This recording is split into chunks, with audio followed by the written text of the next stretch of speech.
श्री गणेशाय नमः। श्री गोपीजनवल्लभाय नमः। श्रीमद्भागवत महापुराण पंचम स्कंध अथ त्रयोविंशोऽध्यायः। शिशुमार चक्र का वर्णन।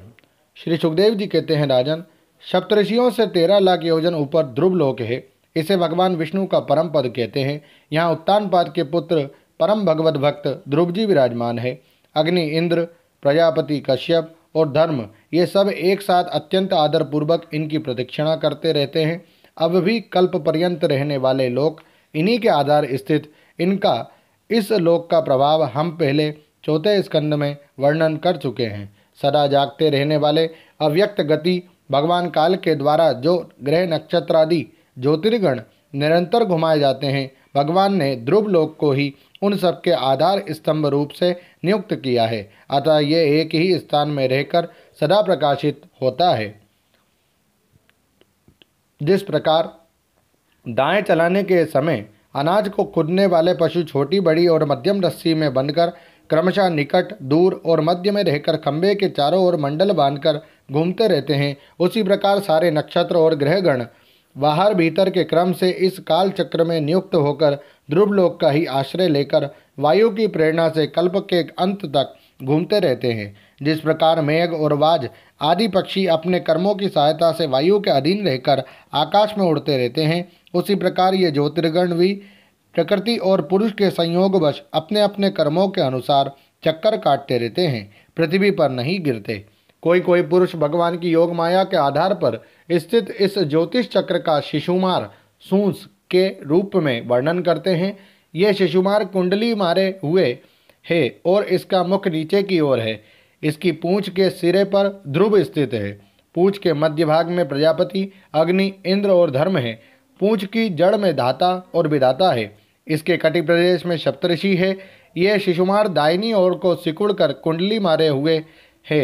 ऐसी स्थिति में अभिजीत से लेकर पुनर्वसु पर्यंत जो उत्तरायण के 14 नक्षत्र हैं, वे इसके दाहिने भाग में हैं, और पुष्य से लेकर उत्तराषाढ़ा पर्यंत जो दक्षिणायन के 14 नक्षत्र हैं, वे बाएं भाग में हैं।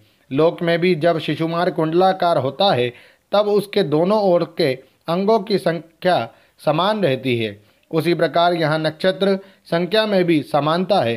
इसकी पीठ में अजबी थी, मूल, पूर्वाषाढ़ा और उत्तराषाढ़ा नाम के 3 नक्षत्रों का समूह है, और उधर में आकाशगंगा है।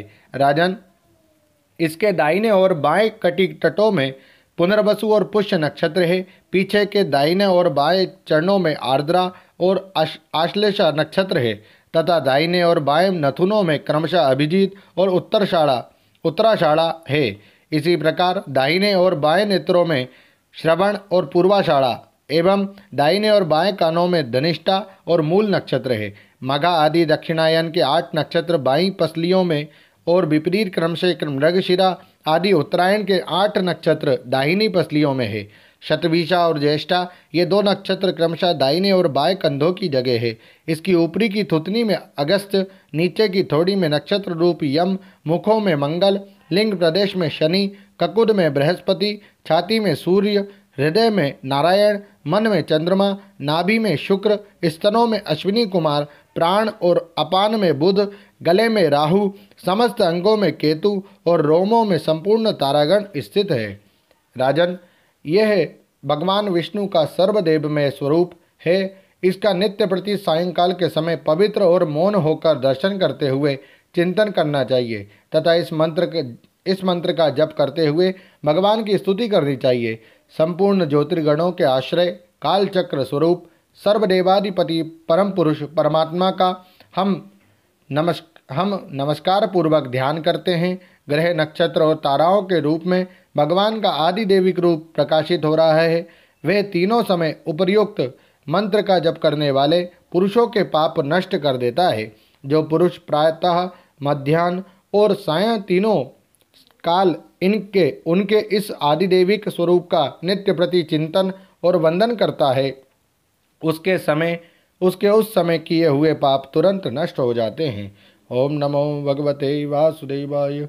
श्रीमद्भागवते महापुराणे पारमहंस्यां संहितायां पंचम स्कंधे शिशुमार संस्था वर्णनम नाम त्रयोविंशोऽध्यायः। श्री राधा कृष्णार्पणमस्तु। हरये नमः, हरये नमः, हरये नमः। जय श्री कृष्ण।